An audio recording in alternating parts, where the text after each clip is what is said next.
Lakers are on a roll, and Luka Doncic is having quite a weekend, quite a last couple weeks actually. Welcome once again to another episode of the Bigoto Brothers podcast. We got a guest You got a guest again. here, We had a friend. We have a friend on Miguel. the hey. Welcome to the show. Our Hi our guys, it's resident Mavs fan. yeah, the resident beleaguered Mavs fan after what Luka Doncic has been doing over the last couple of games. But yeah, we've You seen this from Doncic before. Like Mavs fans have seen this from him before, but obviously he was doing it for the other team once upon a time. But now he's doing it for the purple and gold, which know. should make you guys Yeah. really happy. Oh, If you guys yes. remember, yeah, we had Miguel and Paolo last probably a year ago, right after the trade. So yeah, welcome back, Migz. Yeah, Can we even that was can we even still call that a trade though? Yeah, Is it still a trade at this point? I don't think that's a giveaway. trade. yeah, Right? Anthony Davis is no longer there. but Yeah, in hindsight, I mean, yeah, he's in basketball. What is it? Hell or is it purgatory in Washington? What else? basketball Nico's gone. purgatory. Yeah, Nico's gone, and so Yep. yeah, it probably wouldn't be right to call it a trade, more of a giveaway. Giveaway to Rob Yeah. Pelinka, I would Well, they say. did get Cooper Flag, and Cooper Flag is really been good recently, right? Yeah. I'm not sure if you're ready to forget the trade, but Cooper Flag seems to be a very nice consolation prize. Well, yeah, better than the AD era in Dallas, right? Better the Cooper Flag era. Yeah. He's certainly in the running for Rookie of the Year. As of now, it's a two-horse race between him and his Duke teammate, right? Knipple. Uh, I'm Mhm. just thinking that because Knipple, I think he's missed fewer games than Coop.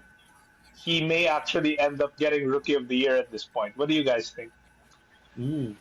Uh, Oh, it's a good point. for Yeah. me, I think Con has got this. Number one, because the Hornets are winning right now. Mm.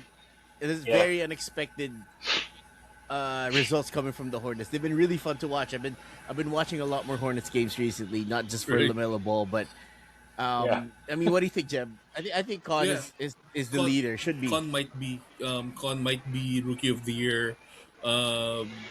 He's certainly, I think, leading the whatever polls or whatever whatever yeah opinion has right now on rookie of the year. I would say he's number one, followed by Cooper Flag number two, and then VJ Edgecombe probably at number Mm, three. VJ yeah, Edgecombe has also been really good for the 76ers. definitely. I think Yeah. that's the logical 1, 2, 3 there, right? Mhm. Yeah, and like we said, I'm really glad that the Mavericks are actually forming that new identity now with Cooper Flag as the cornerstone and the future cornerstone of the franchise. Yeah, I think not sure if you guys listen to Dallas Mavericks podcasts on the internet, but there's one that I listen to from time to time. It's called Locked On Mavericks. So Mhm. they had an interesting episode recently about who the Mavs should pair with Cooper Flag moving forward. So there's this there's this theory that's going around now that because Zion Williamson will probably want out of his team, that hey, should the Mavs get in on that? But then as a Mavs fan, my first thought was, okay, we've seen this movie before. You have an all-star, big man, often injured. So I don't know about that. Maybe we can do better than Zion. Mhm. Mm. well, for what it's worth, yeah, I agree. It's because he's very injury prone, and he just went through that recently. I still can't believe that AD Yeah. went out because of a fingernail injury. All right, Oh my gosh. I'm still not. I'm really disappointed in that's what ended this season. But Mm, I have Cooper Flag. Okay, full disclosure. I have Cooper Flag in my fantasy team, and he's been Oh really wow. carrying me a mm, lot this year. So, um, it's still. I was hoping that they would let go of Clay, but they didn't. But it is what it is. Hmm. The Mavs are trending upwards with this guy because he's legit, right? I mean, people were kind of doubting what happened, why he kind of didn't perform well at the start of the season, but I believe that he has quelled all that talk. He's a oh yeah. legitimate first Mm, option. Yeah. He's a legitimate. He's gonna be a star in the league, mm, and it's just a matter of time. And yeah. he's showing that now, right? He started off slow, but he's been very Mm, steady yeah. in the last Yeah. games that he had. Migs, how do you think the dynamics gonna change? Once Kyrie Irving is back. I think a Kyrie return would actually help Cooper Flag. Like I've seen some Mm, games this year wherein Coop's been the main ball handler, wherein he's had a bit of a hard time with that. So getting Kyrie back would help tremendously with like ball handling uh, mm, duties on the Mavs. And if you've noticed, really, it's kind of been a carousel of point guards for them this year. Brandon Williams, Cooper yeah. Flag sometimes, Mm, Nemhart, and mm, for like 3 games, Tyus Jones, and then he was gone all of a sudden. So it's been a really yeah. weird tanking season Mm, for Dallas, but like you guys have mm, said, like things are on the up and up. Nico's gone, AD's yeah. gone, heck, even Jaden Hardy's gone. I mean, these are like remnants of the old regime, right? So then, Right. Mm, just just a minute ago, I opened up Basketball Reference here on my laptop, and yeah, like when you guys mentioned earlier, like, oh, have Mavs fans kind of moved on from the deal? I think most of us have, but when you look at Lucas' stats over the past 5 games, 60 points, 40 points, 36, 30 points, and 51. Damn, Lakers, you got a mm, good deal there. We were actually talking about mm, that right before we came on. So, I was taking Basketball Reference too, and Lakers have been 7-0 mm, in their last games. Yeah, so they've actually won um 8 in a row now with the yeah. Miami game. So in those games, um you want okay, here's what Luke has been averaging. He's been averaging 38 points, 9 rebounds, 8 assists, 2 steals, 1 block. He's making 49% of his field goals and 40% of his threes. He's shooting 14 Mm, of them and making Oh, 6. If you look at the scoring numbers, 44, 35, 31, 51. You got a 40-point game and obviously that 60-point game and on a back mm, to back too. Let's not forget. They played a tough yeah. game in Houston the night before. I believe they got to their mm, hotel probably 4 a.m. or something like that, and they had to play an early game after. mm, And he still scored Mm. 60 points in that win against Miami. Jeb and I were talking about this in the back, and then I think as a Laker fan, we've only seen this happen once, right, Jeb? yeah. 2006 with Kobe Bryant. Kobe. Yeah. Right? Yeah. Kobe Bryant, Hmm. Yep. 2006, when the prelude for to him score. So we pulled the stats. So there were 14 games before Kobe um, did his 81-point game on January 22, 2006. He was averaging 40 points and 6 rebounds and 4 assists. These are seemingly eerily similar numbers, Mm, Hmm. right? Now, what I was trying to ask is that they have 3 games left in this road trip. They're playing in Orlando tomorrow. They got a game in Detroit without Cade, who's unfortunately down with a collapsed lung. I don't know how that happened. and then you Mhm. got a gimme game against the Pacers in Mm-hmm. Indiana.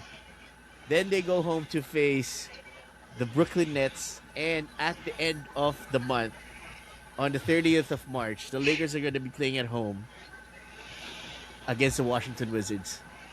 The Mm. same Wow. Washington Wizards team who just gave Bam 83 points. Do we think as a group is this the game where Luca breaks the record? Because I don't know if you guys Mm. saw the Miami Lakers game, but every time Mm. Luca Bam was guarding Luca, Luca made it a point to cook him, and he was Mm. cooking the whole night. Yeah. Yeah. Is Yeah. that the game where Luka Doncic tries to break the record? I'm not sure if he's into those things. As a Mavs fan, you might know better than us. Is this the game that he tries to break the record, or at least attempts to? Well, Mm. not sure if you guys were able to watch the game when Lucas scored 73 against the Hawks. I think that was like 2 years ago. Uh Against the team that drafted him.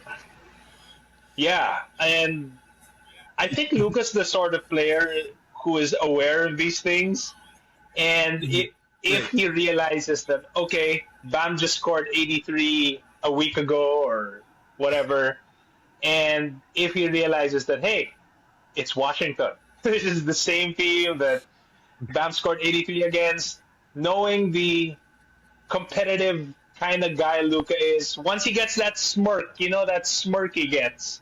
Once he gets that, look out. Maybe the only thing Yeah. that would hold him back would actually be JJ Redick. Is JJ going to allow him Actually, yeah. Mm-hmm. to be out there even if they're like demolishing Washington by like 30 points or something like that? Will JJ pull him out? That's really it. Mm. So, Good question. cause, Yeah, yeah, yeah. yeah, it's actually really good because for what it's worth, that game against the Wizards is the front Mm. end of a back to back. They play the Cavs the Hmm. next game. Mm. Hmm. All right, so I'm not sure if that's gonna. I think look, they won eight straight at this point. They won eight straight at this point, right? Mm. And Mhm. you have winnable games coming up. I would argue that the only game they can possibly lose is that Magic game tomorrow. The Mm. rest of those two Yeah. games, even the Brooklyn Nets game, they have a chance of winning. So Hmm. they're comfortably ahead of. The Lakers are in the 3 seed right now. They Yep. have, I believe, 25 losses. Mm. The next team has 27, if I'm not mistaken, which is Mm. Denver. Denver, I yeah. mean, can't they just Yeah. give him one loss, a scheduled loss, just to chase this record? That would be Mm. fun. I don't just, Yeah. right? Because he's just Lucas. Just the apart from the scoring, I'll let Jem give his thoughts about it as Mm. well. But apart from the scoring, what I've enjoyed when it comes to Luca so far is that he just makes these hard shots look easy. Yeah. Right? He's got a guy in front of him. He's just dancing his way. He does a step back, and it just Mhm. makes that shot look easy when we know it's hard. Yeah. I haven't seen Yeah. that kind of shot making in the Laker uniform since Kobe, Yep. 2013. Yep. Yeah. Agree. Agree. It's really unbelievable what he's doing, and I think more so. I think the reason for the huge leap that the Lakers have done over the past week and a half is also that everyone knows their role now. I think um, we talked about LeBron, trying to force his way into being the number one scoring option, and we kind of and Migz, I'm not sure if you're aware, but we talked about how when LeBron's usage percentage is second or first in the Lakers, they tend to lose. But now that LeBron's kind of accepted the role of third option and um, really letting Luca and Austin, um, you know, have their actual share of the usage. Now we're seeing the Lakers win just because he's already accepted that role. Yeah. Um, Yeah, and on on like LeBron like taking a back seat. I always think back to a conversation. I think it was Stephen A. Smith and I think Skip who had this conversation on TV years ago when the uh, well, it's a debate that hasn't really ended, right? MJ or LeBron, who is the goat? Mm-hmm. Mm-hmm. There was a Hmm. point that one of them made about LeBron being the better all around like playmaker type, so more Mm-hmm. akin to like a Magic Johnson guy who doesn't have to score 50 points to make an impact. Like he could get Mm-hmm. 19 points but get 15 assists, get a lot of rebounds. Unlike let's say an Yeah. MJ Mm-hmm. who like back in the 90s, right? He would just demolish teams by like scoring like 45 Mm-hmm. on them. Yeah. And Mm-hmm. obviously playing like lockdown D also. But then that's the beauty of a LeBron. I think like he can take a backseat scoring wise, usage wise, but with stuff Mm-hmm. like ball handling, getting boards, making the right plays, those are things that you can count on him for. So he can still make an Right. impact, Mm-hmm. even if he doesn't dominate the ball. Mm-hmm. Yeah. Oh yeah. Yeah. Mm-hmm. and that's what's been happening recently. So Mm-hmm. I just looked at this. I just had to look at his usage recently. So he's played the that 8 game streak that they have. He's played 5 of those games, Mm-hmm. right? And then he's essentially his usage has dipped considerably, Mm-hmm. right? He was averaging, I believe, 27, Mm-hmm. 28% this Yep. year. So the game against Chicago, 24%. Mm-hmm. The win against Denver, 21. Right, the 2 Yeah. Houston games, I think, is 22 on an average. Mm-hmm. And the amazing thing in the Miami game where he scored so many He scored points, I 30. think Yeah. he scored 30 on 17% usage. No, Yeah. sorry, 20% usage. Yeah. He has clearly embraced this role that he doesn't have to have the ball at all times. Mm-hmm. And let's not forget the play that apart from Lucas step back three against, I don't know who it was from Miami. I forgot who it was. Was it Ware who was guarding him? Not sure. Khalil Ware. But Probably. the play that sealed that game for me was when Luca was driving and he passed to a cutting LeBron on the baseline Mm-hmm. for that alley oop. That was the play that essentially sealed it for the Lakers Mm-hmm. before that three. Yep. LeBron has clearly taken this role and accepted it Yeah. fully. His Mm-hmm. usage from the eye test, they all Mm-hmm. passed. This is who he is. He's essentially what we hoped he would be. He would. Yeah. We hoped that Mm-hmm. he'd always be some sort of Draymond Green who's on steroids. Right. I didn't mean that in any other way, by the way. But he's essentially accepted that role that he's playmaking, he's rebounding, and as Miggs mentioned, the defense has been great. Yeah. Everyone's been playing great defense on the Lakers, Yep. and Yeah. it's shown on the standings right Mhm. now. This is the reason why they're winning. Yeah. It's because they're Right. active on defense. They're all playing as a team. Yeah. Yeah. Yeah. So Definitely. it was Um. actually mentioned just now about about the standings, guys. So I'm actually taking a look at the Western Conference standings right now. So as like Laker fans, like you guys are at number 3 as of now. So if the playoffs began right now, you would be facing Anthony Edwards and the Minnesota Timberwolves. So Mm. I wanted to ask you guys, as Lakers Mhm. fans, who would you want to see in the first round? Do you want to see Ant? Do you want to see Jokic in Denver? Do you want to see KD in Houston? Mm. Who would you want to see in the Mm. opening? Mm. I want. Um. I want Minnesota. I really want Minnesota. I want to get back at those guys. Granted that last year we didn't have a serviceable big man, but now we have the Andre Ayton now who can close out and who's been playing a hell of a lot better than when he started with the Lakers. With you know getting consistently getting, that's what we need. We needed the rebounder.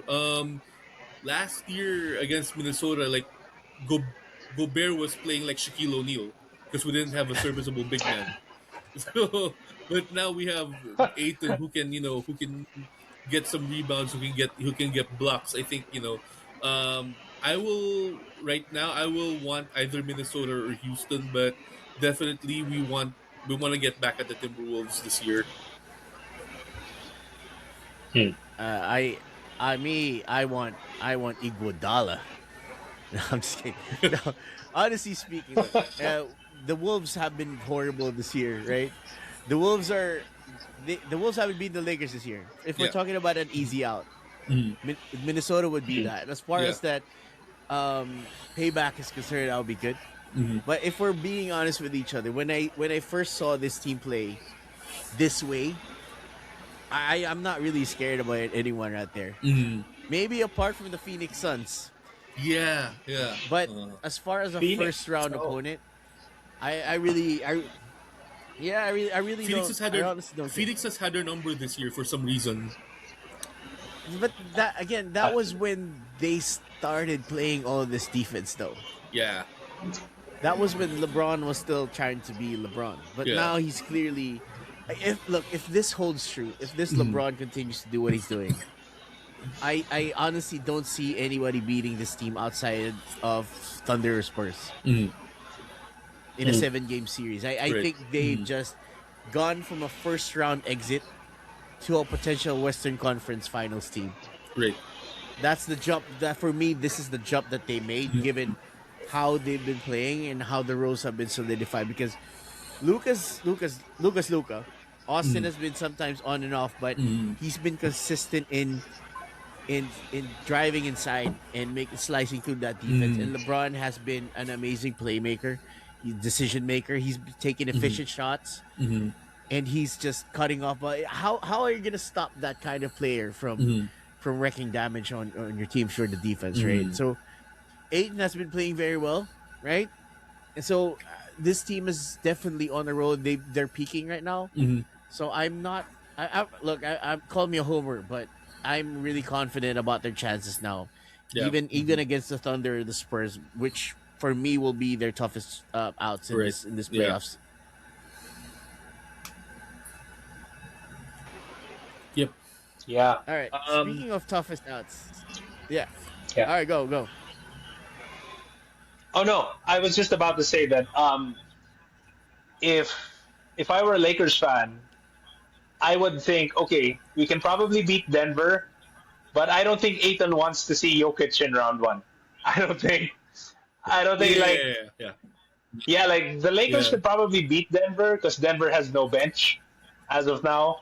Mhm. Mm. But yeah, I don't think you ever want to see like Nikola Yeah. Jokic in a 7 game series. Yeah. Definitely. Yep. But the thing though is that I if you want to face the toughest that you can as soon as you can, right? I mean, I know people want to preserve that until the end, but if this were a contender, a real contender, then they shouldn't have any problem with anybody else in this bracket Mhm. because you should be confident that you should be able to beat them. You're right. Peyton Watson wasn't playing. The Nuggets were a pretty injured team when they first met. When they first Right. met a couple of times, so it Mhm. might be a different result this time around. But Right. I'm still putting a lot of stock into the fact that this team is playing like a well-oiled machine right now. Mhm. I don't know about Jeb. Yeah. Yeah. Definitely. I agree. I agree. I think. Yeah. I would. While. Yeah. Um. Jokic might be the best center in the league still. But the way the Lakers are playing right now, if we do get Denver, or we do get Denver, bring it on. It's Yeah. gonna be a very exciting Yeah. series at the very least, Mm. and so I'm looking forward to that. Good. All right, speaking of looking forward, we were looking forward to this because we know there's a very hot topic that we wanted to get off our chest right now. Right. Um, were you watching those games, Migz? It was in the Moa Arena. We're talking about Gilas Pilipinas playing those two games Hmm. against New Zealand and Australia. I'm guessing you probably Um, watched those games. yeah, I was not able to watch live because those like Mhm. one, it was hard to get tickets. Two, like one of the games I think Mm-hmm. happened on a work day. So, Mm-hmm. but I was able to watch the replays on the Pilipinas Live app. Yeah. Uh, Right. so yeah, the Australia game, I was not that hopeful going into that, given that Australia is Australia. Mm-hmm. New Zealand, medyo may hope pa ako noong una, baka makachamba. And we Yeah. almost got it done. Almost got it done. But Mm-hmm. then, yeah, these games kind of, what's the right verb for it? Exposed um, holes in maybe the Mm-hmm. system or the skill sets of our players. So yeah, Right. I'm thinking that's what we're Yeah. gonna kind of like nitpick today. Mm-hmm. Yeah, yeah. I mean, you did raise really the reason we invited you here was you raised a really good point on one of your commentaries on Facebook where uh it's like it's something that we've touched on before you know when we were watching the I think it was the Asian games or the Asia qualifiers that we've really been our offensive system has really been behind internationally in terms of the way the game is being played right now in Asia and Europe. And like you also mentioned the good point about how we're not really developing our bigs the right way, um, w- compared to countries like of course we've seen France and we've seen like South Korea, Australia, who have developed big men that blossomed basically. So what's your take on that? Like I wanted to also like kind of have you elaborate on it. Yeah, yeah. This will kind of show our age a little bit, but um, I think if you go way back to like the national teams from the 1990s, for example, Mhm, you would really see that okay, we're not really gifted with height. Number one, right? So whenever we'd have mhm, like one or two guys, like I remember in the 90s, we had national teams composed of guys like Alvin Patrimonio, and he would play like the number three position despite being 6'2" or like 6'3". And then you would have guys like mhm, Dennis Espino would play the four, but height wise, I mhm. think Espino was what, around 6'5", 6'6". Then all of a Yep. sudden, Mm. Mhm. you'd have like a really big guy, like one really big guy. Like there was one team that had EJ File. So EJ File was like a Yeah. 7 foot one guy, Centennial seven Centennial footer. team. Yeah. Yeah, Mhm, that was like 1998. And so other than File, I think Marlo mhm, Aquino was also on that squad. And He mhm. was, I yeah. mentioned Yep. the big like jump in size and height from your small guards to the wing guys to the big men because while the heights of guys like Marlu and File were like natural for the five position, the other guys were Mhm, playing massively undersized, right? And so the tendency was mhm, your national team coach would go, okay, we've got we've got big guys inside, and you like smaller guys. Okay, you stay in the perimeter, cut every so often. While okay, we would have to pigeonhole the big guys then into banging in the paint, posting up, and all that. So by virtue of that mhm. logic, okay, there wouldn't really be a need to have EJ File develop a medium range J or a 3 point shot. And if you go Yeah. further down, right? Okay, the players got bigger. We've gotten more, uh, like Philams, for example, or Phil Aussies, whatever. You've gotten like naturalized Mhm, guys like JB. Who else? Clarkson. Um, mhm, mhm. the weird thing has been okay. You've gotten all these guys, but then in a way, a lot of the wing players, I think they could still improve their shooting, and because they Yeah. haven't, The big guys have Mhm. remained pigeonholed as okay, get those rebounds inside. Miliora Brown, stay in the paint, Mhm. get those rebounds. Yeah. Um, yeah, so there's kind of been a lack of emphasis really on developing all around skill because certain roles have gotten so pigeonholed. Like you watch the NBA, Mhm. and I think it was Coach Spo who said, "Oh, the NBA nowadays is about like positionless basketball, really."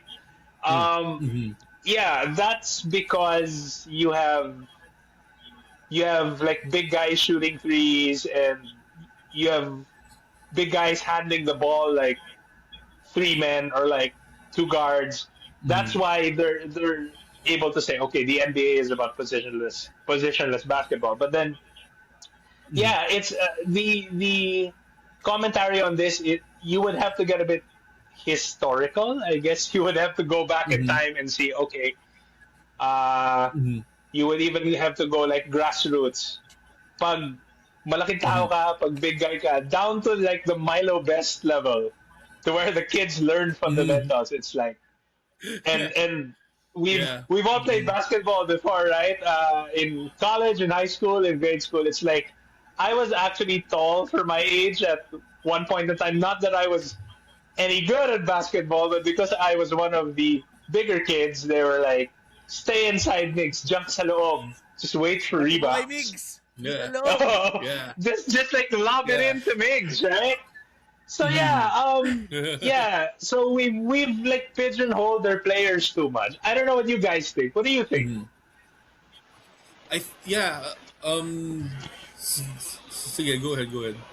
No, okay. So look, kasi no, it's totally. I think there's a lot of uh, improvement that the grassroots program has to undergo. Number one, I think Mhm. it's been pretty clear, right? We don't have a stable program to kind of have a talent pipeline. What usually Mhm. happens is these kids learn how to play basketball by just watching NBA players or watching Yep. PBA players, or sometimes if you don't have even have a TV for these kids in the provinces, you just go to your local courts and watch the players there. Mhm. And the style that they had is just kind of repeating what the old styles are, especially when Mhm. it comes to PBA, because I believe this is all connected, and we've talked about this before. The reluctance of um, the local basketball coaches association, for example, Yeah. BCAP, Mhm. basketball coaches association of the Philippines. They're very very protective of their craft, right? Mhm. They don't want foreign coaches coming in and taking local jobs, and that's why we have this horrible concept of team consultants in the Mhm. PBA, right? You have Nenad Vucinic, who's the consultant for Meralco. Luigi Trillo's coach. No disrespect to Coach Luigi, but we all know who's coaching that team. It's just semantics. Yeah, Yeah. it's just semantics. You're Yeah. kind of hiding the fact that you just want this title to belong to a Filipino, and Mhm. okay, fine, but at the same time you're restricting the growth of these players, and I believe that that's one of the reasons why they had to the local the basketball governing body Mhm. did want Tab Baldwin to continue coaching Mhm. the national team, because he opened up Mm, that gate. He opened up he cut the talent pipeline of the PBA for these kids to be able to be seen internationally. And now, look, you have Kevin Campbell playing in Korea. You have Renzo Bando there as well. Kiefer's playing in Japan. Mhm. Kai's there. Melior Braz. You have opportunities for these guys Mhm. that they don't have to go straight to the PBA after college, Mhm. right? Dwight mhm, Ramos Mhm. didn't even go. You have yeah. SJ Belangel, who didn't even finish his degree, Yeah. right? Which is unheard of from Philippine basketball, Mhm. because people are just finishing up 5 years in college, Mhm. playing for a specific team before they even go pro. Now SJ didn't finish his college career, which is great for him. Mhm. Just to play in the KBL, which is where he's been playing great. Mhm. So it's mostly the disruption of this monotonous pipeline that's existed throughout the whole history of the game, because You mentioned all those great teams, right? They were all comprised of pros. What that is the USA basketball model. Mm, Yeah. That is it's just getting all the best players in the pro league and putting them in a team together and hoping they can win. And yeah, look, that best team, that 98 Centennial team, they had silver, right? They bronze. They had the bronze. yeah, sorry, they had Yeah, the Bronze. bronze, the third Yes. place, right? yeah. All that talent, and they couldn't even bring home the silver at the very least. But also, I It's think also it's from an X's and O's standpoint as well. Like, like Coach Tim right now is he's been in hot water because of the two losses against Australia and New Zealand. But when you see them play, you see him still running sets from the triangle when we already know that the triangle doesn't really work as well in international play. I mean, I love the triangle. It's what got the Lakers like 5 championships with Phil Jackson. But then, if from an international standpoint, it really doesn't work because of the zones kind of breaking that movement and preventing those multiple options from fanning out. Right.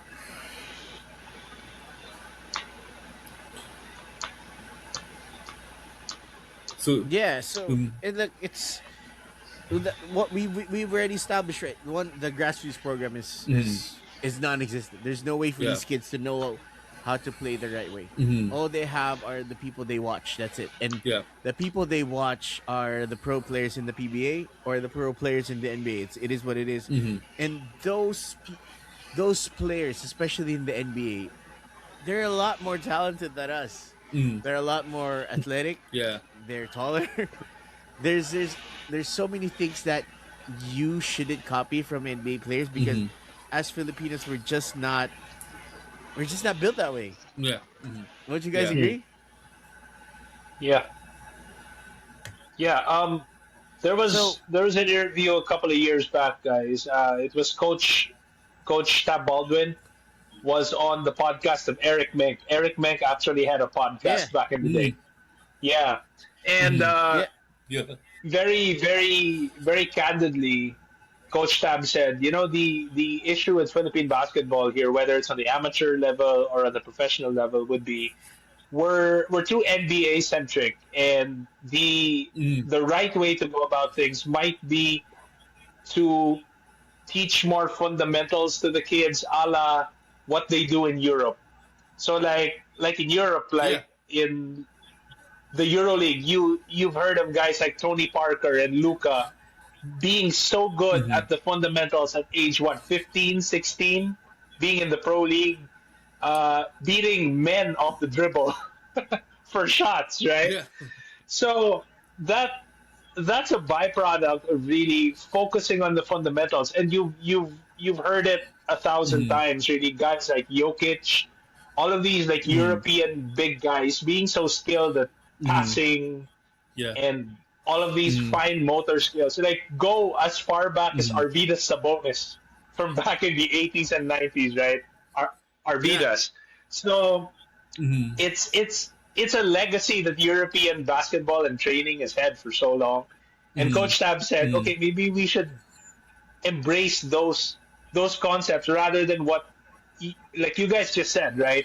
Uh pag may batang Pilipino, napanood niya si Kobe or nakita niya si Curry, for example, Curry shooting from like 30 feet away. Mm.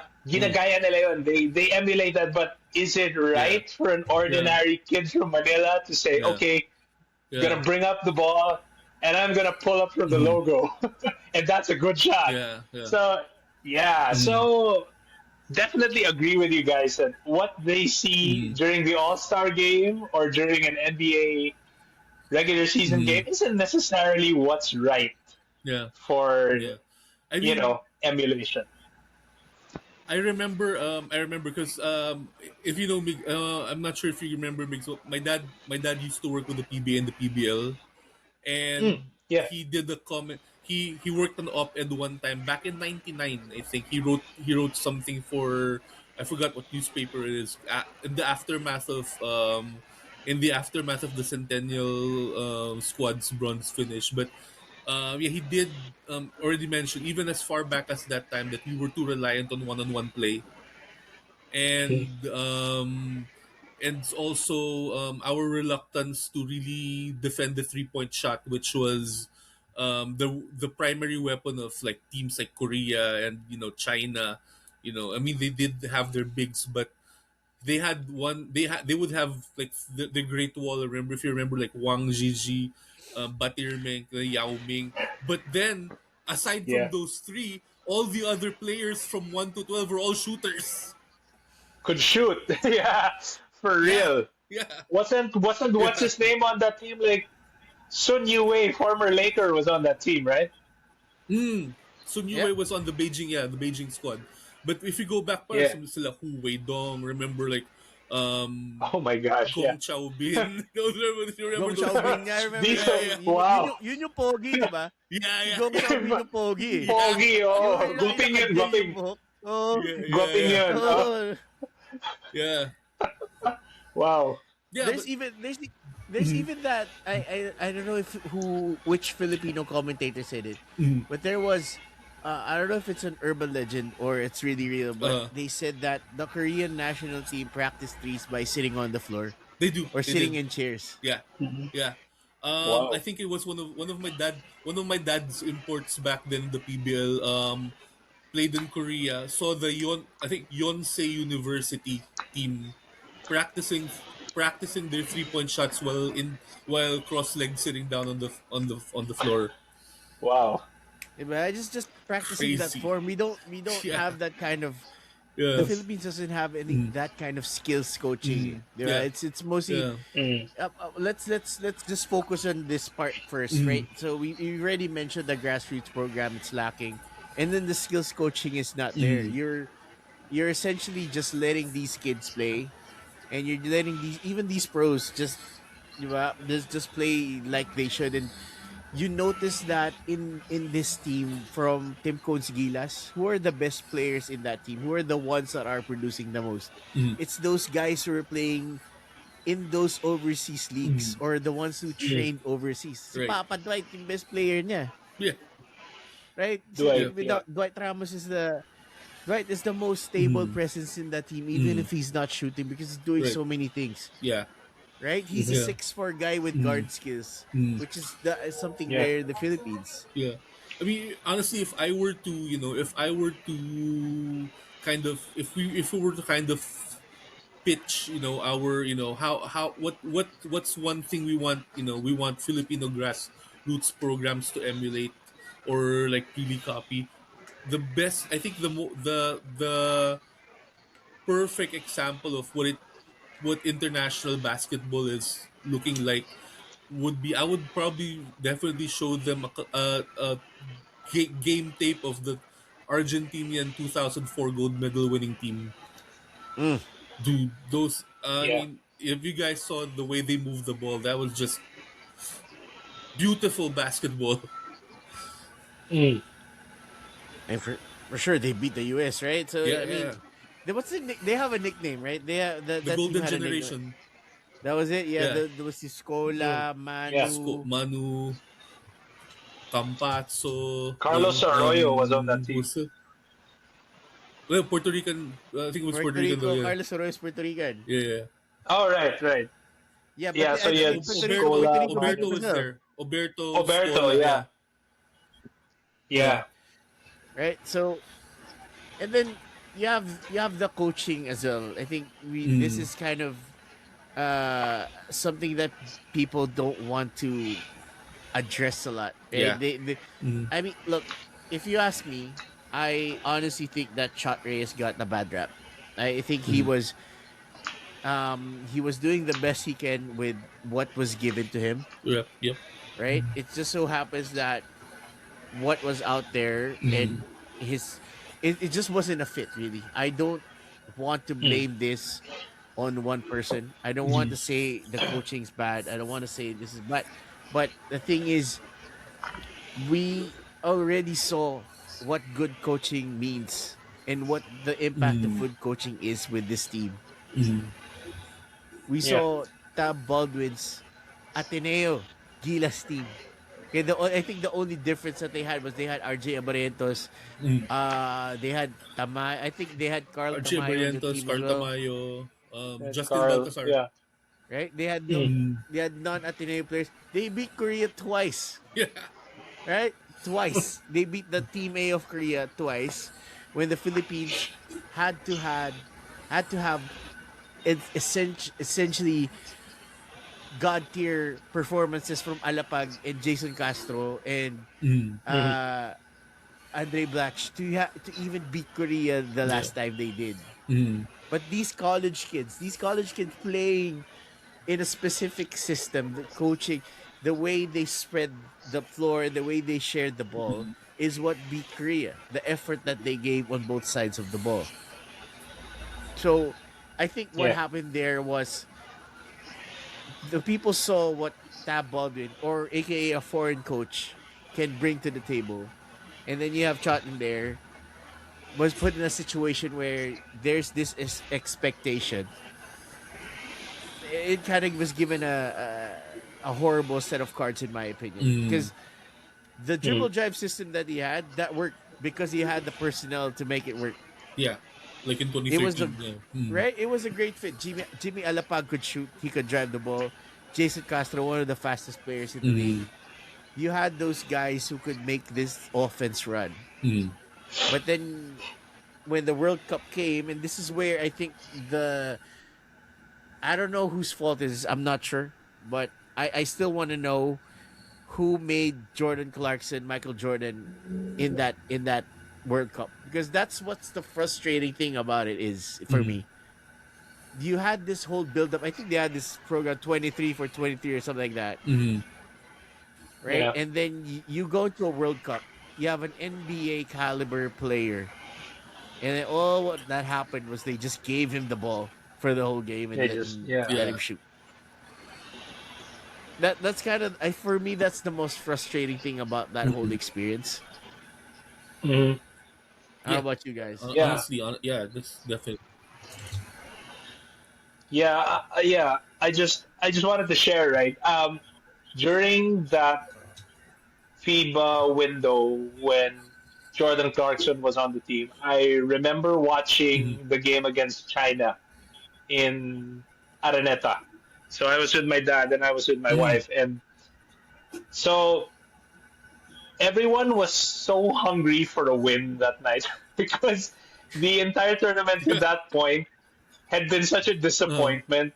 So like there was so much hype nung ano nung time na yun, ano, in the weeks leading up there. It's like, man, we have an NBA guy, like a legit uh, NBA guy who at some point in his career like averaged this amount of points and all that, and like he's out there and we're gonna kill it. And before we knew it, we were like 0-3 or 0-4, I think. And so during yeah. that game against China, if you guys recall, like I was Mm. like whispering to my dad, I said, Dad, maybe Coach Shot is just saying like during like the huddles, he's probably telling his guys, okay, just give it to Jordan, just give it to Clarkson. That's our play. Yeah. Just hand it off to him each and every time. And that's exactly what happened. There Yeah. was a stretch he made like 5 or 6 consecutive threes or something. It was nuts. Yeah. But then Yeah. if you were to look at that run and every other run wherein we've had a ball dominant player, so we had Mm. Andre Blatch during Yeah. the Yeah. what Mm. 2014, I think it was thereabouts. That team Yeah. didn't The one really in go very Spain. Mm. far. Yeah, the one in Spain, and then with Jordan Clarkson, so that team didn't really prosper. Mm. Kind of proves the point you guys made about ball movement, about just Mm. being like doing like the Real Madrids do in Europe, right? Yeah. Um, Mm. like there was this one other FIBA window that I watched in MOA when we played Kazakhstan. This was maybe 2019 or something, and I remember Kazakhstan would play really big lineups. Like their off guards would be like 6'6" or 6'7". It was nuts, and everyone Mm. could shoot the three. And all they did the entire game was like screen and roll, weave, just weave until you find the Yeah. open man. And I really felt sorry for guys like Junmar and Japet because they kept running around and trying to keep up with these guys, and they just Mhm. couldn't. They just couldn't keep up. Yeah. And by the end of like three quarters, Kazakhstan had made like nine, 9 or 10 threes already, and they were up by like 15, Mhm. 16 points. So yeah, yung style PBA, sabi nga nila yung style PBA yung very showtime, very Mm. ISO Yeah. heavy. It's just not gonna Yeah. work in international play, man. It's not It's, gonna work. it's No. just not gonna work. Mhm. No No. way. Yeah. And and that's what happened in the Asian Games as well. If people don't remember that, right? It was, look, it was a legend. I don't know Mhm. when the last time Philippines won the Asian Games before that, Before but 23, yeah, before Asian Games gold 2023, it was 1962. That's a long before time Yeah. everybody ago. else caught up, Yeah. basically. Yeah. So I don't know if you guys remember that stretch of games. I remember. I was in the Philippines. I was Mhm. watching the games, and then it was Justin Brownlee was just so red hot. They Mhm. just gave the ball to him all the time, Yeah. Yeah, and this was yeah. it. Essentially, they were, again. I'm not gonna say China sucks or whatever. Or the Asian Games competition sucks, but Mhm. this was a lesser form of competition compared to the World Cup. Right. Yeah. And you had this import who's he's really good. He's not.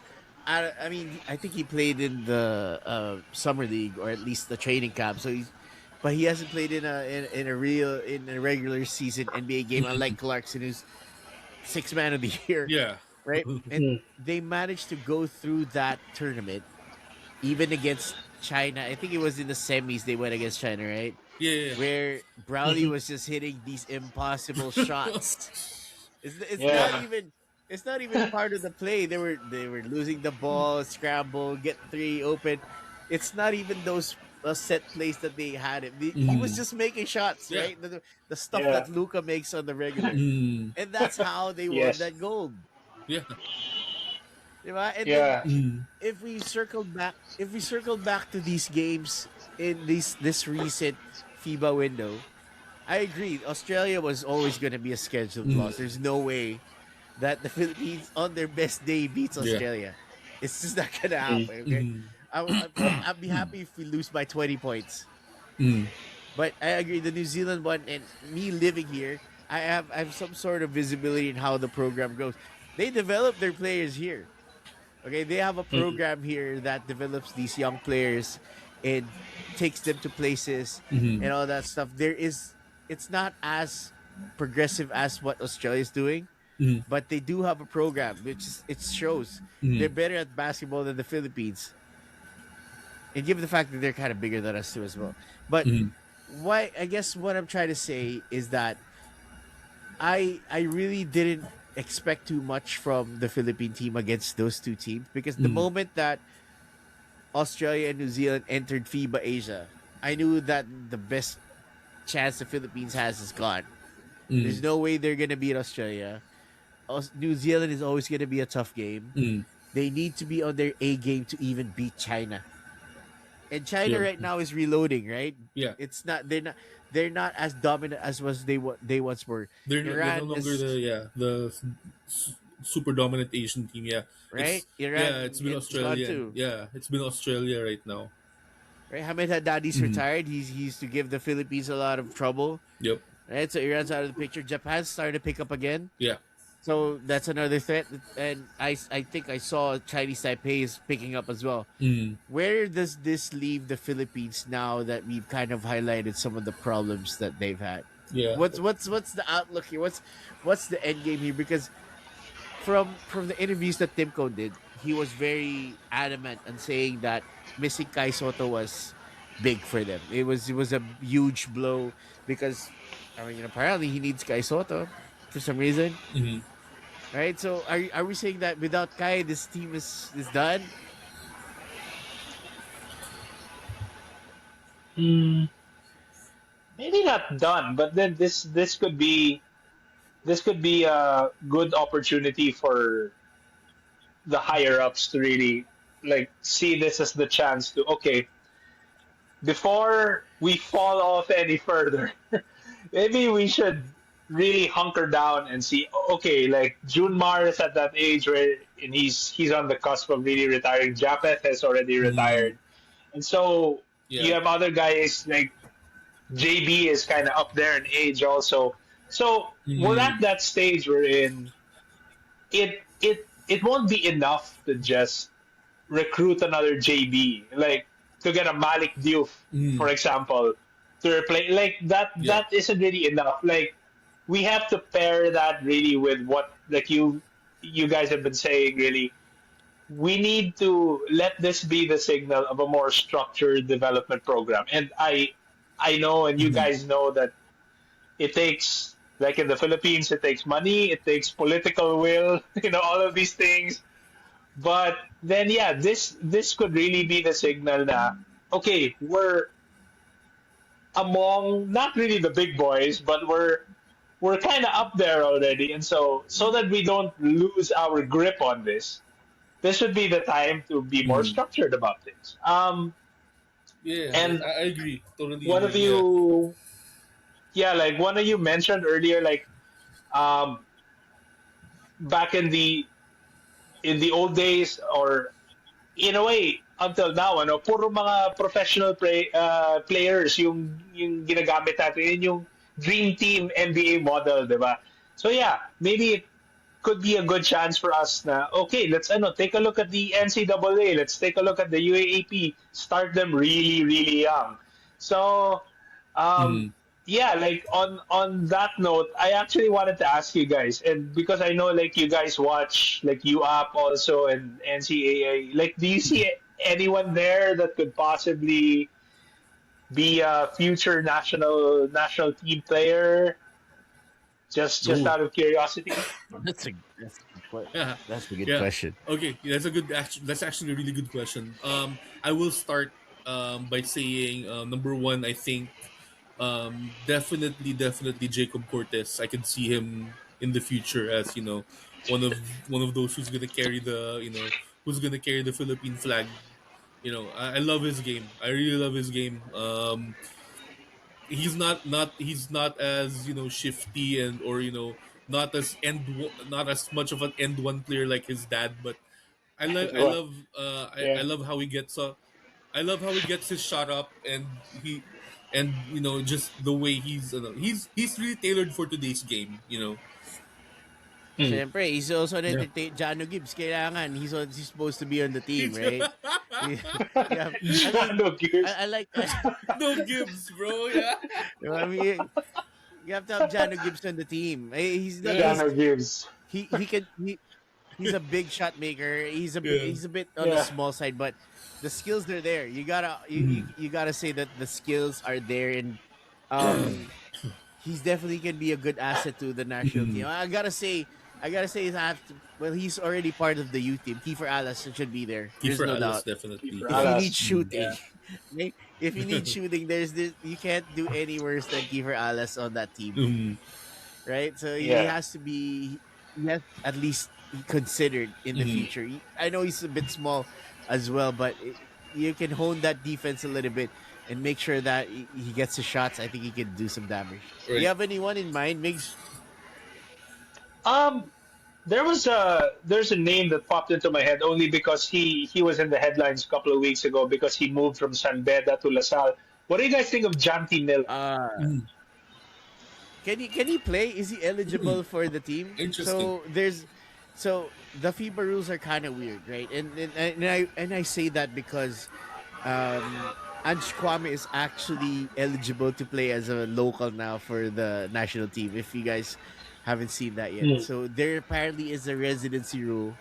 So you either have to get your Philippine passport before you turn 16, or I believe you have to play 10 years in that country before you switch. Mhm. So Ange Oh, has okay. been playing in the Philippines for a long while, so he's technically uh can be considered as a local. So in theory, Quentin Melior Brown is considered a local. You can play him. Mhm. Ange Kwame is considered a local. AJ Edu considered a local. Kai Yeah. Soto, of course. Those are your four big men right there. There's Mhm. you are no longer lacking in size. As you mentioned before, the only 7 footer they had was EJ File, and he was slow as hell. Yeah. I mean, much respect to him, but he wasn't a dominant 7 footer, No. right? Yeah. He was Yeah. big. That was pretty much it. I think he had a soft touch from the mid range as He well, or kind something of like yeah. that. But he's not the type you go, okay, here's the ball, go work down low. He's not the type of big man like that. And No. No. so No. Yeah. No. you have a very good rotation of big men at this point in Gilas's lifetime. And Chikwame is, I believe he's less than 28, if I'm not Yeah. mistaken, maybe 26, Mm. 25. So you have a Then of very course young core. QMB and AJ Edu definitely could be, could could also make an impact, or at least crack the roster. But yeah, Janty Miller, I honestly haven't seen him play. How's he like? Well, to be honest, at this point, he's a little bit showtime, so I don't know how that would work. But then, like, Mm. super athletic kid, slightly undersized but very athletic. Um, he's a like 3 and D guy, can shoot the three. So he's a former Mm. NCAA MVP. So like Mm. that alone kind of elevates his stock a little bit. But um, Mm. yeah, I agree with what you guys said about the big men. Though we were pretty solid there as of now. So maybe what should the decision makers be looking more at, like wing guys or more like guys like Jacob to like run the offense? Let's Mm. see. Yeah, Alas It's is a good it's pick kind of also tricky though. for like shooting. Mm. Hmm. Yeah, it kind of gets Go tricky ahead. when you have that rotation of big men, right? Because Mm. traditionally the Philippines has always naturalized a big man. Yeah. Yeah, Andre Marcus Doughtit, he was 6'10", 10, 6'11", I six, think, 10, yeah. Mm. Mm. right? And then Andre Blatch, seven Six, footer. yeah, 7 footer. Mm. You got you got Justin now, who's a wing. He's the first time they actually went smaller because they already had a big. But the one I think Benny Boatwright was his name, I believe. He's the recent Mm. guy that they naturalized. Um, is he gonna be playing that wing position? Is he gonna be playing that center position? Because he's pretty huge as well. So he's 6'10", Benny Boatwright. but Yeah. he's pretty thin. He's 6'10", 235. So this is more of a, I don't know, a four build, or maybe a wing if he's Mm-hmm. fast enough. So I it makes you wonder what kind of naturalized player if they're gonna get, if they even try to get one, or is this where you can? I know this is probably a long shot. Could you get Dylan Harper here naturalized and play for the Philippines? Mm. Ooh, Is, that's a is good that a, one. is that a scenario they're willing to? Yeah, Right? that's Is that a actually a good scenario one. they're willing to Yeah, go yeah. through? He's probably gonna ask for a lot of money, but Yeah. that's a legit Mhm. NBA player who can run your offense right Yeah. there. The way Yeah, he's playing that's right now with San Antonio is yeah. yeah. When I actually Right? did some browsing here on Google, one other big guy that Gilas is looking at is Malik Diouf, former center Mm. of the UP Fighting Maroons. UP, He's yeah. actually 6 foot Mm. 6'11" actually, Mm. and his naturalization bid is currently it's been approved on third reading. So I think after that there might be one more round or so, and so yeah, it is Mm. actually looking good for him being considered as a naturalized player. So that's another guy. Mm. Yeah. I mean, just Diouf and Kwame alone, those are two bigs who can play within the system. There, your interior defense is gonna be crazy with Yeah. that. I mean, AJ Edu's a great interior Yeah. player. We all know what Kai can do. Mm. It's gonna be insane. But I think it all boils down to the system that they're gonna use, and Mm. that's where this all comes from, right? Yeah. We're all Mm. saying this from a place of love, really, Mm. right? I mean, We know that yeah, that's true. the That's true. previous Yeah. systems Yeah. have not worked. Mm. And yeah, you mentioned that we we have to really look into, when we're choosing the pool for the next, for the next FIBA window. If I mean, it really has to boil down to what type of players you're gonna choose, because again, like, the dream team model worked for, I mean, it worked for the US for, I don't know, what, a good decade or so, until the US started losing to Argentina and Lithuania. And then that's when they started, building. No, it's not about building the best 12, it's about building the best team. Mm. So I think, if we can start focusing our attention on, first of all, developing an X's and O system where it's not about, oh, give this guy the ball, let him create, and if he can't create, give it to another guy who's gonna try to do the same thing. It's just, yeah, if we're able to find a system where we can move the ball around, get some open threes, probably play positionless basketball even, and then from there, ideally, that's where you want to start kind of choosing who's going to be the best fit for that type of, for that type of system. But that's, ideally speaking, that's what we want. That's what we want to see. But but here's the thing though. We already had that system. We did Right? We exactly. already had the We system. Yeah, It did, was yeah. working. Okay? it Do was you working. remember that? Yeah, You remember that play against Chinese Taipei that they did? the Matt Nieto The buzzer beater. the yeah, the Mm. the buzzer beater. All the movement, all the stuff that happened before the pass happened, right? To get Matt Nieto that open three. Yeah. It's not something that we're seeing in this Mhm. current iteration, even in the PBA.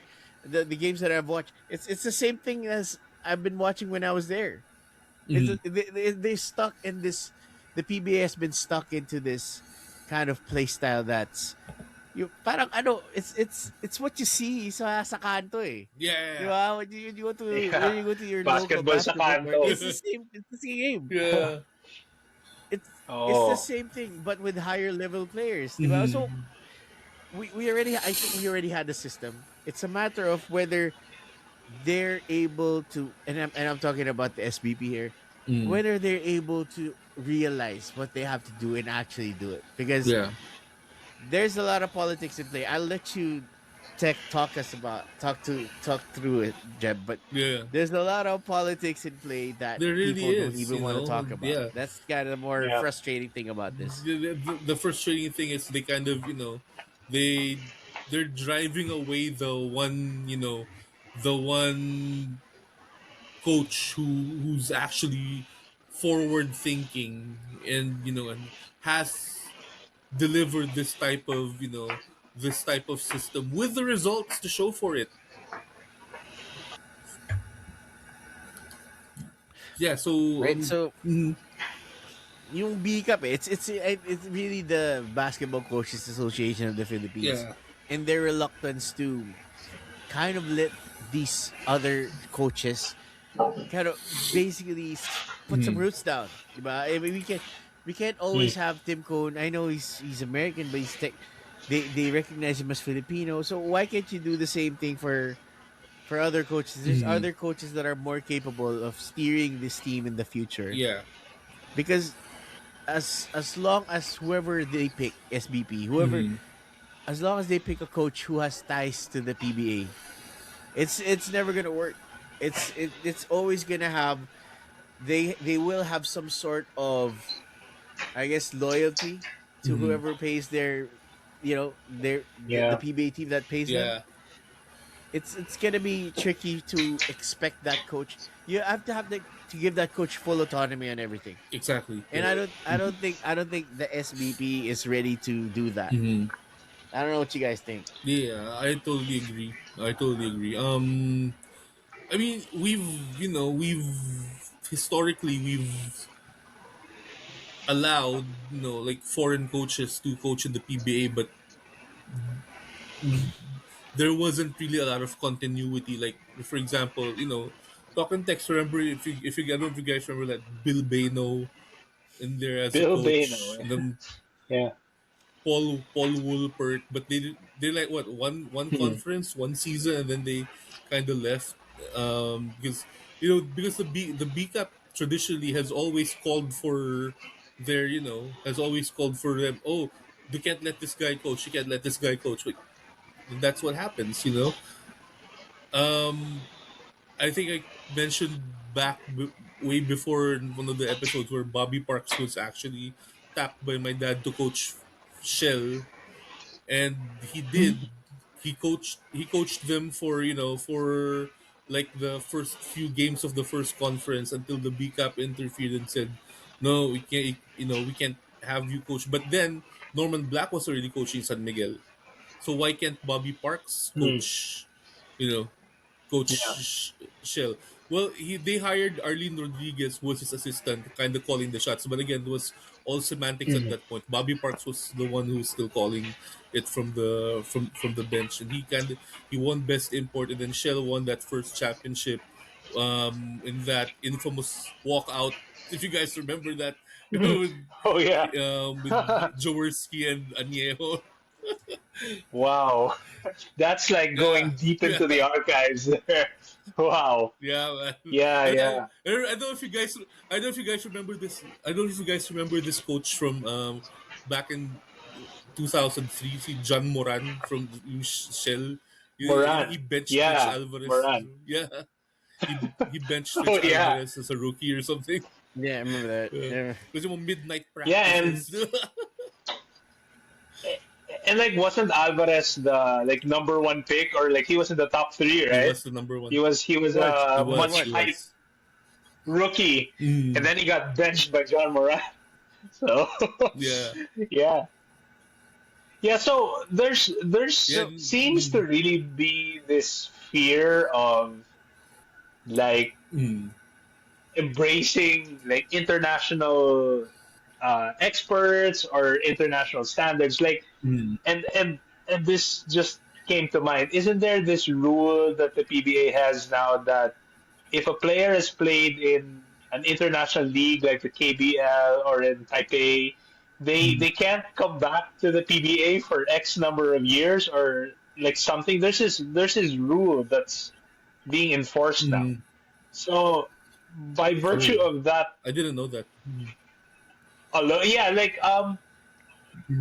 where did I see that? Like there was an interview I think with the commissioner like last year, something like that, because there was this there was conversation I think at the time about the Gomez de Leano brothers and all that stuff, or Mm. just this general convo about bringing back the guys who have gone overseas, bringing them back to the PBA, about how that would help enhance the level of competition and all that stuff. So not sure actually if it's really being actively enforced, but there was conversation about a rule like that. That if you had played overseas, meron parang holding period na hindi ka pwedeng bumalik ng PBA, which is just ridiculous actually. It's like Yeah, it how is. Yeah, I It will think. is. yeah. Go ahead guys. Yeah. I think this. Yeah, yeah. I think this is the rule where if let's say you're a blue chip recruit and you have an offer internationally, so if you take that offer and you play, I don't know, in Korea or Japan or something like that, where the money is much, much, much better, by the way, Mm. then what that means is that I think you can't play in the PBA for 3 years or something like that. So it kind Yeah. of this It's just yeah. it if you're a rookie, if you're an Mm. incoming rookie, you're kind of dissuaded from joining the draft. Mm. Essentially, Hmm. Yeah. it's either you. It's what I believe what they're trying to do is they're trying to kind of coerce these kids to commit Mm. to the PBA Yeah. as early as possible, Yeah. and, Yeah. and that's Exactly. part of the Yeah. problem here.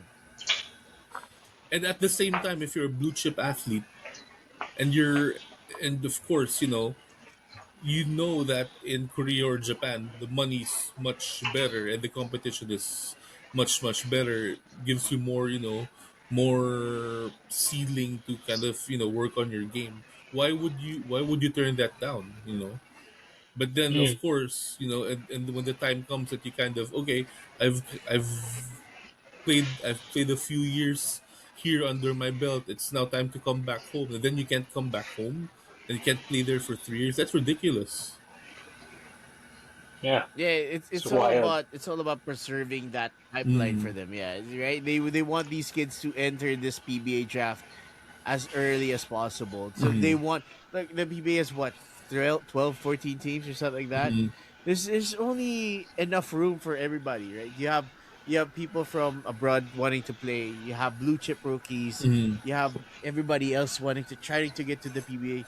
I don't understand why the PBA would willingly limit their talent pool yeah. by making draft rules very even more restrictive, because Mm, look, these kids would have, they don't even have a true free agency in the PBA, especially when it yeah. comes to draft. There's it's you after you're eligible, you have to enter within 3 years or you get banned for a couple more years. Mm, So why is that happening? It doesn't really make mm, sense. If you're someone like, let's say someone like Kiefer Alas, mm, who's gonna be, if you have an opportunity, are you gonna go straight to the PBA or are you gonna go abroad? I mean, that's a no brainer if you're that mm, good, right? Yeah. So that kind of limits the mm, PBA's reach as well, because you're cutting yourself off from these prospects who might want to develop in the PBA to help push that competition there, mm, but they're playing abroad because you're scaring them away, and you're also not paying them well. yeah. So what's gonna happen here? It can't, the PBA cannot market itself as the premier basketball league in the Philippines if this is the kind of talent and this is the kind of treatment that you do to your players, really. And this contributes to what's Mm, happening in the national team as well. I would say that, look, we know that Kai Soto's good enough to play abroad, right? If there were incentives for him to play in the PBA, he would be in the PBA right now. yeah. That's just as simple as it is. Mm, But that's not happening, is it? mm, Yeah. So I All was right. also able to hear from like somebody like in the case of SJ Belangel when he left Ateneo. I think the offer by his Korean team was, other than getting a good salary and all that, parang in-offer yata sa kanya, sama mo yung family mo. We'll take care of Mm. them. Meron kang bahay dito sa Korea. So to your point, kung ikaw naman si SJ, di ba? How can you say no to that? Like right. realistically, di ba? If like you're Yeah. that good, parang if you have a chance to get the bag, di ba? Mm. Don't be a Dennis Schroeder. Like if you get the Or, reference, right? Yeah. or we can take it to the local kind of example as well. See, oh, Jerome Lastimosa. Look, it was Mm, unfortunate what happened to him. Diba? I mean, he could have gotten the bag already. I think he had an Mm, offer, if I'm not mistaken, from uh, at at the very least a PBA team, but he also, I think mm, he had also an offer abroad, if I'm not mistaken. yeah. But he decided to stay one more year in mm, school, tore his Mm, ACL, and look at ah, where he yeah. is now. yeah. Diba? He's lost so much opportunities. Mm-hmm. Jerome So Lastimosa. Mhm. yeah, Yeah. he was very good Mm, in, well, he was decent in college. He's one of those high volume shooters, but Mm, he had a chance to get the bag, he didn't, and unfortunately, it's come back to bite him in the ass, really. So look, it's this. Where do we see this Gilas program moving forward? Given given the talent pipeline, given who's handling the program, given the mm, schedule. Okay, well, what's mm, gonna happen now? It's kind of, they kind of made a big deal out of the World Cup. mm, I honestly don't think they're gonna get back to the World Cup anytime soon. mm. Yeah. But where do we Yeah. see this mm, program moving forward? I think the Asian Games are happening this year as well, if I'm Right. not mistaken. So mm. what do we see from this program moving forward? Hmm. Mm. Yeah, Migz, go. Yeah. No, that's a tough question because we kind of find ourselves in flux again because um, Mm, after the time when we won the Asian Games gold and everything. Everyone was happy. Everyone was kind of on the top of the world. But now we have a Yeah. bit of an aging roster. It's like we have a lot of young guys. We have guys like QMB, we have guys like Carl, KQ. But Mm, somewhere at the top, you have your June Mars and you have your JBs kind of getting up there in age. So there are a lot of mm, question marks. And then in true Filipino fashion, after we lost to New Zealand and Australia, there were some sectors calling for Tim Cone's head. Again, na parang hindi na yan yeah. bagay yung, ano, hindi na bagay yung triangle, whatever, all these things. So Mm, there are a lot of question marks. Like, do you guys think, like, how much longer should we keep a guy like Coach Tim, you think? Like, is there actually any viable option as a replacement? Also because he's getting up there in age as well. That's something that came to mind as mm, well. What do you guys think? Like coaching wise, is there anyone? You know the answer to this, interesting. Jeb. Go. Yeah, You know my yeah. answer to this question. Um, I will also agree with your answer to this question. I mean, Timko. I mean, it's kind of like a cycle, like with when we, when after the failure at 2023, everyone was calling for Chot Reyes instead, and then eventually he resigned because, well, bastusan eh, That Mm, was wrong what they did to it him. was By the very way, wrong. Yeah, yeah, yeah. it got to the point where it was yeah. wrong. Yeah. Yeah, yeah. That was not that really, like, that was not a good look on, on Philippine basketball fans, honestly. But and then again, right now it's happening again where, where we, you know didn't do well in this window, and now everyone's calling for Coach Tim to get sacked. As much as, there's I mean, even given his age, and he might be retiring soon, but we kind of want a little bit of continuity with the program. Granted that maybe on the basketball court, the triangle isn't really working on the international level, but we could really make some adjustments. But again, if there's, like, I will agree with you, if there's someone who really has to take over for Coach Tim, I might, hands down, my vote would be for Coach Tab. Mm. Coach Okay, Tab. so Yeah, I agree. Look, the yeah. the the SBP and whoever, I think in this case, si long hair, they just Mm, have to swallow their pride, right? mm, They just have to Mm, accept the fact that if they want this team to win, the best option that you would have, not just for the short term, okay? If you're mm, open to it, the long term as well, you gotta get Tab Baldwin back in the mix. I mm, think that's the only way that this team will have some sort of future moving forward. Because look, what's gonna happen in the Asian Games is that they're gonna either play Brownlee again. I'm guessing they play Brownlee again, who's I think 36, 37, mm, right? mhm. They try to win with Brownlee, give him the ball again, whatever, import heavy PBA style offense. They might have Ange Kwame in the fold. It depends on what the rules are with the Asian Games, which is weird. mm, I'm guessing they would probably lose to China in this case. I don't think they're good. China's good enough to beat them now, and we'll be back in the Philippines. Will have Yeah. this discussion again in, I don't know, mm. maybe a couple of months. Yeah. Plus, they're also going. I think they're going here July to play New Zealand here at home, and they have Mm, zero chance of winning that game with or without Kai Soto. mm, So my, I think what needs to happen is everyone involved with the program just needs to swallow their pride, realize that there's a fundamental problem with the team, and bring in someone who has shown that this is the way we should be thinking about the game. mm, Right? Tab Baldwin is there. He's been extended at Ateneo for at least I think 2-3 years. He's gonna be in the Philippines for a while. He's You saw what he did with a roster that the PBA didn't want to support. Imagine mm. if Tab Baldwin had a roster of his picking where he could choose his players, not Right. just Ateneo. Yeah. Again, nothing against Ateneo guys. It's still a college team, right? Yep. But at the end of the Mhm. day, he was kneecapped because he didn't have access to PBA players. No one wanted to lend him players because of what he said in.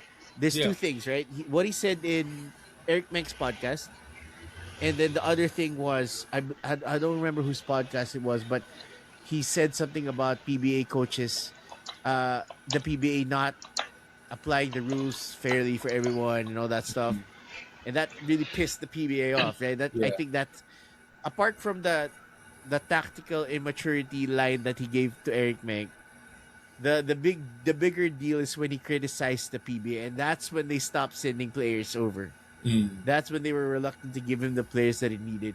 Right. I think everyone just needs to get in a room, hash it out, realize this is what's best for the program, and just get on from there. And he can pass on this program to whoever the next guy is. Yeah. If he needs to train his Filipino replacement, then so be it. Yeah. Yeah. Honestly. Yeah. He is Right? he is On the he is the Yeah, right guy for the job. But yeah, go ahead, Mix. yeah. I was just about to put my Atenista hat on because on the subject of Coach Tab, like if you've if you follow the UAAP over the last 2 years, medyo it's kind of been a dark stretch for Ateneo, di ba? Medyo um, Yeah. there was a point, I think it was 2 seasons ago now, that going into, I think it was season 87, if you looked at the lineup of Ateneo, it's like you would be led to think, okay, baka mangungulela tayo this year. Parang ganun ka ano, Mm. ganun kalala. But look, Mm. they did make the final four, but they were 5-9, which was like that was like, okay, you were no, they were like 4-10. I'm sorry. The fact that they got 4 wins, the fact that that team with a guy like Sean Kitevis, a non-scorer, was being, he had a high usage rate on that team, but he couldn't shoot. Mm. The fact that you had a team like that and you still got 4 wins Yeah. speaks to how well Cap Baldwin, is able to make magic out of whatever he has. So Yep. yeah, he should be the next Gilas coach if and when Coach Tim wants to call it Mm. quits. For sure. For Yes. sure. Yep. Definitely. Yep. At this point, it's mostly just internal. It's not. We know what the Filipino team can do. We've seen it Mm. through its high ups and downs, right? We know what the capability of these players are. Mm. We also have seen the numerous systems that have been implemented one way or the other. But this is the only logical choice, really, Yes. right? Tab Baldwin has to come back, Mm. or even Nenad Vucinic can take his Mm. place. But Right. there has to be a line where people say that, you know what, the Filipino coach is not ready for this yet. Mm. We need some help.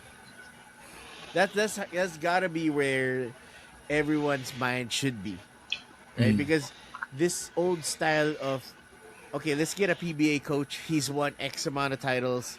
Let's get all the PBA players together. They're the best in the country. It's not gonna work anymore.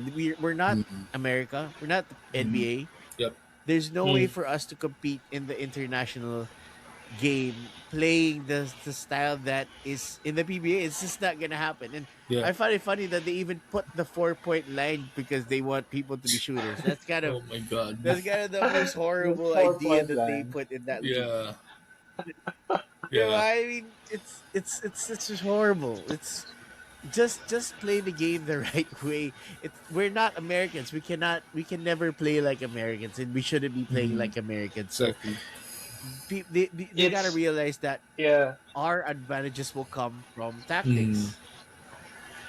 Go ahead, Biggs. Yeah, it's no on like the 4 point line, diba? Very very short sighted and short term knee jerk Yeah. reaction. It's Yeah. what the PBA is doing now is something like put yourselves in the situation of, let's say, a hospital, right? You have a patient who has an illness, and yung mga local doctors aren't too sure of what the illness is or how it should be addressed. Instead of letting the patient die, right? Maybe you could consult experts from other places, like it wouldn't hurt, right? It Yeah. wouldn't hurt to consult, Mm. let's say, an oncologist from the US or an oncologist from Singapore. Tama kayo eh, pride na lang talaga. Mm. Pride na lang minsan ang Yes. umiiral. Pride at saka politika. Right. So, Yes. internal talaga siya. Yep. Internal. Talaga. Mm. Yeah, Yep. it's sad to watch this team. You want to support the team. You want the team to play well. Mm. I was able to watch a Gilas game in against the Tall Blacks here, Mm. and you can see from the get go what was the difference between the two teams and how they played it. Mm. Nakita mo pala at the start, it's really a tale of two teams, and there's no way that Yeah.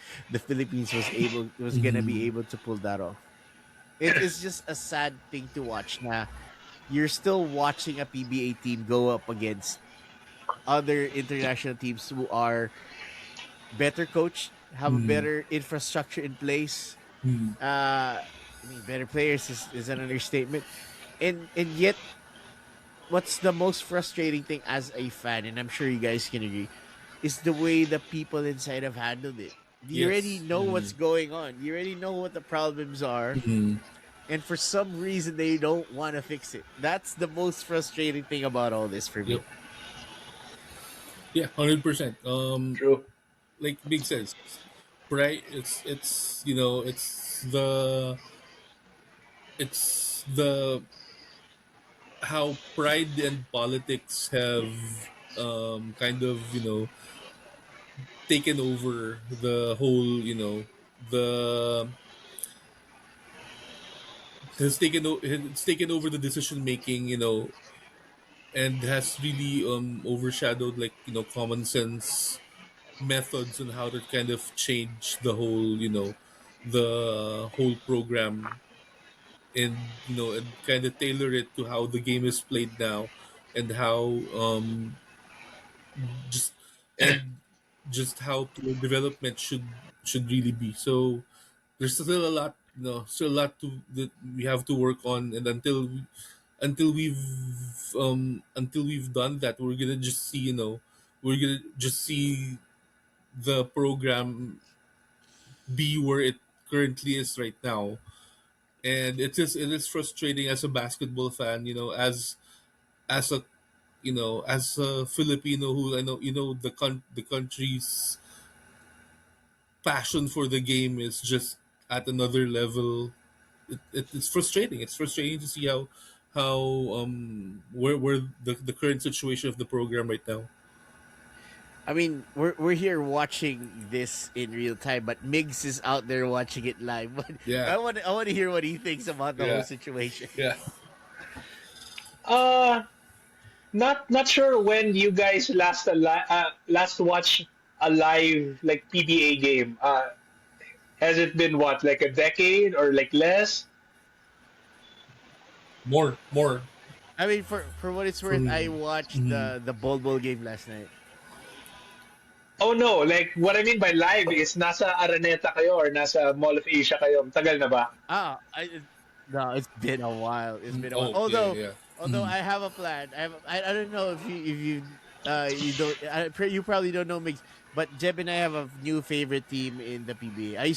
I'm a Pure Foods fan. I'm still a Pure Foods fan. Mm. Uh, but we have a new favorite team, Mix. We're officially inviting you to be part of our fandom. We're big fans of the Titan Ultra Giant Risers. Sabi ko na nga ba eh. Okay. Yeah. Just by virtue of the name of their team, like just imagine the merchandising Mhm. possibilities. Just imagine. Oh gosh. Yeah. I don't think Oh I boy. really don't need to imagine. I was looking for Titan Ultra jerseys on Shopee, right? And all I could find was the Titan Ultra product.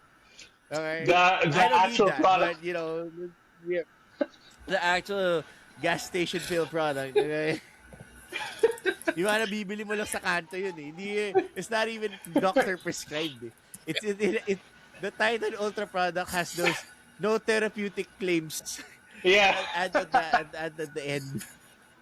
Para para mailusot sa FDA yun eh. Kasi ano, mahirap na. Yeah, like you could actually, I think, Yeah. walk into like a Family Mart or a 7-Eleven in Manila and get that without batting an eyelash.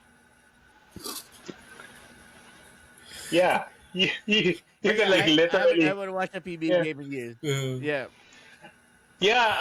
I asked about that because like siguro in the last 5 to 7 years, maybe I've gone to a few, and a sign that something is wrong with your league would be okay. Other than the empty seats, kahit na puno yung arena, kahit na kunyari Hinebra yan, Hinebra versus San Miguel, Manila Clasico, mm, yung atmosphere, patay yung atmosphere. There's something about it. Maybe nasanay na lang ako sa UAAP with Babol and all of these things because I watch a lot of UAAP games. Maybe like out of the mhm, 14 games in mhm, a regular season ng UAP, I'm there like 6 or 7 games. Talaga I make time to watch it with like my mom, my dad, because mhm.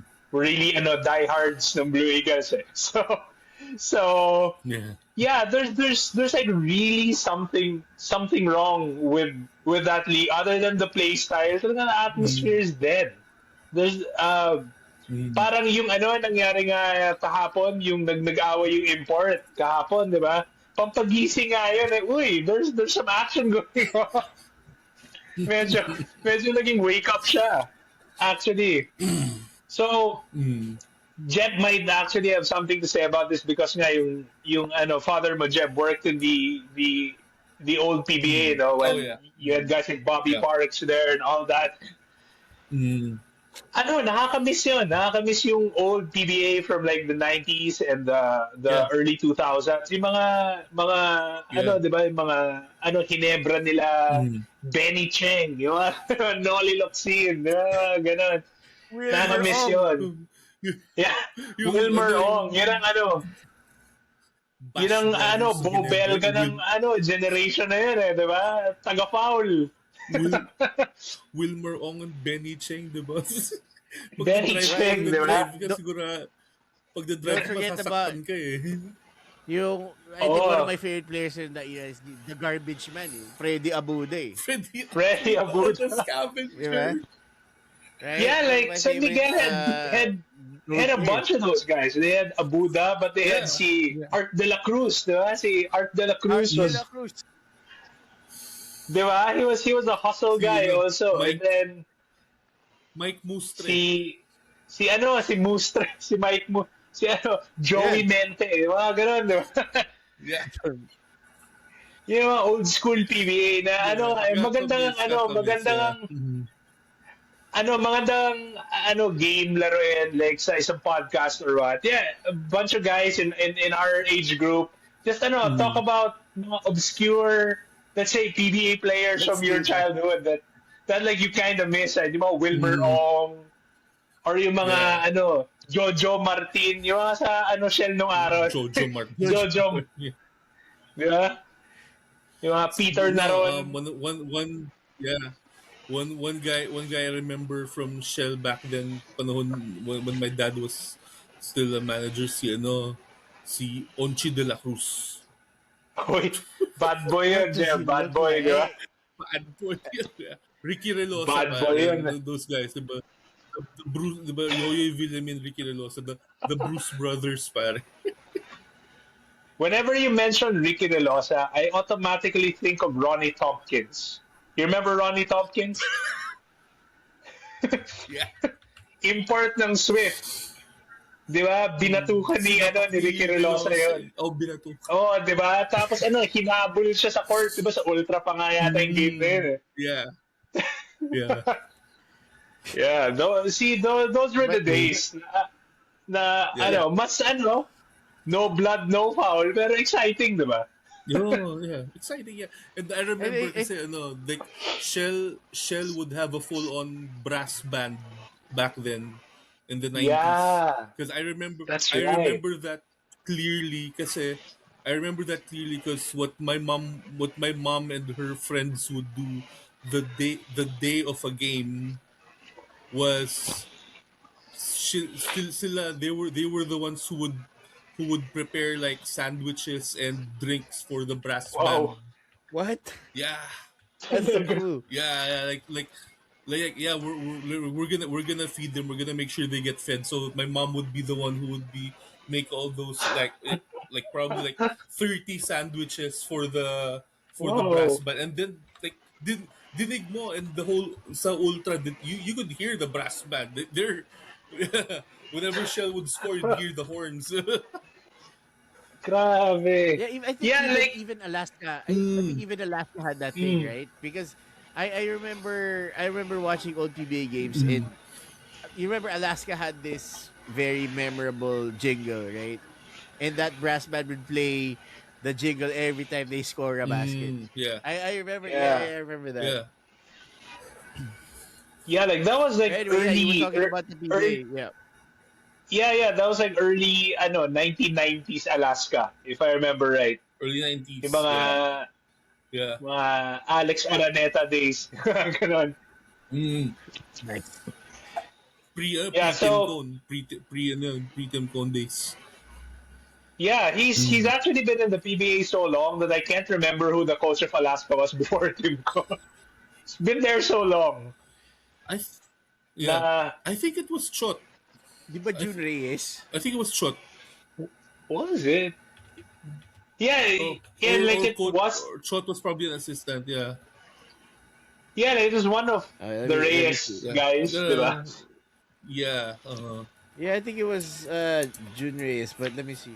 Oh, actually, here So I you have it in know, front of me. yeah. So before Tim Cone, the coach was Bogs Adornado. Oh, No Adornado. way. Okay. Talaga? Yeah. Oh, wow. He co- Mm. so Bogs Adornado coached the team for 1 year. Before him, it was Turo Valenzuela. I remember he was Oh, Mm. a UAAP coach as well, if I'm not Yeah. mistaken. Mm. Coach Turo. FEU. So that Canson. Wow. Turo. Not Canson. Mm. Si Nat Canson was So with yeah, Santa so those Lu. were the coaches Yeah. before. Mm. Yeah, so those were the coaches before Coach Tim. Mm. Yeah. Wait, So, we're talking Yeah, about the yeah. PBA leagues. Yeah, go. yeah, so like going back, marami tayong kwentuhan. So what was the question again? what was the No, I what mean, was the Well, like the PBA? atmosphere. Yeah. Actually, you yeah, you were actually talking about the atmosphere of you the were able to PBA. answer it. Like the atmosphere. It's really it's I agree. Like because both of us like we just see the empty seats. We just see it like from Mm. photos, from video. Mm. But you actually who's been there live, like yeah, just hearing about like how cold or how dead the atmosphere is. It's just yeah, it's just unfortunate. Yeah. Like what happened. Yeah, like I've actually even watched games ng PBAs, not only in the big arenas, like I've watched in Inares, for Mm. example. I watched and that arena pa naman sa Antipolo, yung echo doon, sobrang talagang lakas ng echo doon kasi like nakapanood na rin ako ng UAAP doon. So you can imagine there was a game between Ateneo and Adamson back in 2018, I think it was. Yun yung Mm. year na halos nag-sweep yung Ateneo. So talagang yung mga taga-Ateneo, kahit sa Inaris yung game, matyaga, sige, punta tayo ng Tipolo, field trip. So, yung echo doon, sobrang talagang lakas na kung ma-imagine mo, on one side you have Babol, on the other side you have the Adamson Pep Squad, nagsasagutan sila. Sobrang echo. And then all of a sudden, I watched, I think, a game between Converge and I think it was San Miguel sa Inares. Yeah, you could hear a pin drop. It was really, really dead. It's really dead. Talaga. Walang Mm. horns, walang kahit Yeah. ano. Tapos yung game pa, Yeah. tambak, lamang San Miguel. So Mm. parang, Mm. sobrang, yung, beyond, like, yung lack of interest or yung, sinasabi nga nung mga medyo old heads katulad natin, it isn't Mm. what it used to be, wala na yung passion, wala Mm. na yung mga rivalry, yung mga, Mm. rivalries katulad ng dati, kind of permeates its way into, yung paano naglalaro yung mga player, plus the fact na yung atmosphere sa venue, and hindi ata pwede sabihin ng PBA na yeah, we're pa naman, we're earning good revenue. Well, maybe sa ad revenue, marami pa rin naman silang mga 'di ba, sponsors right now. But then Mm. parang even yung mga sponsors nila parang hindi nagki-cater din masyado to like a younger audience. It's really to the older Mm. audience. So parang yung ano, what I'm trying to say Right. is maybe yung people in charge are not as maybe progressive or as innovative as they should be. Mm. And so Yeah. it's kind of Mm. related to what you guys have been saying then kanina about the Mm. national program. Na ano, okay, maybe it's Mm. also the guys yung sila ano kume have to swallow their pride din na parang teka, itong old style natin baka hindi na ano akma in this like Mm. social media age, in this Gen Z world, di Yeah. ba? So yun eh, Yeah. parang and yun, it it it it should get better kasi nga yun ang flagship league natin Mm. and we're a basketball Yeah. crazy country. Pinagayabang natin, we love Mm. basketball and everything. Pero Mm. gaya nga ng sabi ng isang tito ko once, after natalo yung Gilas, hindi talaga pwedeng puso-puso na lang lagi. Na there Yeah, has to Yeah. be I think more than Yeah. just heart. Yeah. Di ba? Yeah. That's that's I 100%. Kailangan think merong that's the utak bottom din. 100%. line, Yeah. right? Di ba? Mm. Kailangan may That's the utak bottom din. line. It Yeah. can't be all about push. Yeah. Oh yeah, that's right. I agree. I Yep. agree. I think Definitely. we've gone Di ba? through the fuel of just feeling for the Mm. game Mm. and just putting passion into it. But Yeah. it's pretty obvious that it's just not about that. Yeah. There has to be an aspect of the administration to see Mm. that, to understand, to be cognizant of the fact that there's something has to change on a fundamental level Yeah. before this program Mm. even gets to be successful, because there's no way this team could be competitive against.